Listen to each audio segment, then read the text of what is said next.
Valley vivid की धरती में, जहां कभी फूल हर रंग में खिलते थे, अब अजीब सा सन्नाटा छा गया था।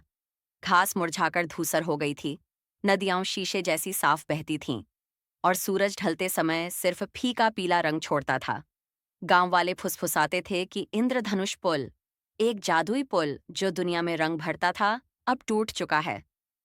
आया, एक छोटी लड़की जो रंग बिराले कपड़े पहनती थी और जिसके दिल में आशा बसती थी, रंगों को सबसे ज्यादा याद करती थी। उसकी दादी ने उसे उस पुल की कहानियां सुनाई थीं, जो बादल दैत्यों और तारों की किरणों से बुना गया था।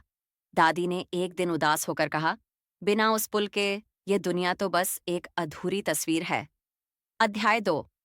बादल दैत्य का रहस्य। एक शाम आया माउंट मिराज पर चढ़ गई, जहां हवा पतली हो जाती थी और आसमान जमीन को छूता था।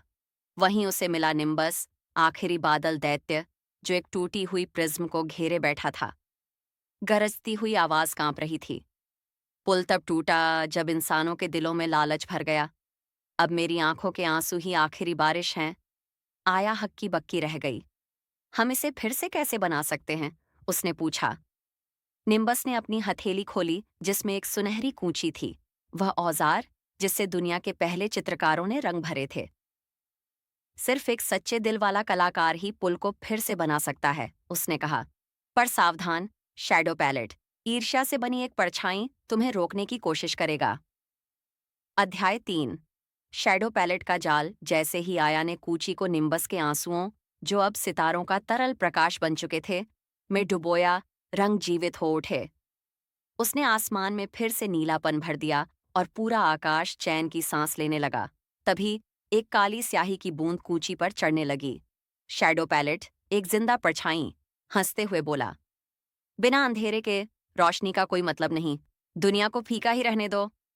वह आया की तस्वीर को बिगाड़ने लगा, लेकिन आया ने समझदारी से काम लिया। उसने सातों रंगों को मिलाकर शुद्ध सफेद प्रकाश बनाया, जो अंधकार को चीर सकता था। शैडो पैलेट चीखते हुए घुल गया। अध्याय 4। पुल का पुनर्जन्म। सुबह की पहली किरण के साथ आया ने आखिरी रंग भरा। इंद्रधनुष पुल फिर से चमक उठा और वादी में फैल गया। रंग झरनों की तरह बहने लगे, लाल गुलाबों में, हरा खेतों में, बैंगनी पहाड़ों की चोटियों पर। निम्बस की आंखों से अब सुनहरे आंसू बह रहे थे। तुमने दुनिया को याद दिलाया कि सुंदरता उन्हें मिलती है जो सृजन करते हैं, न कि छीनते हैं।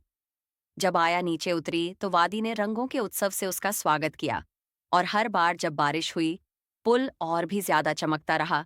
इस वादे की तरह की कला हमेशा दुनिया को ठीक कर सकती है। नीति कथा मॉरल।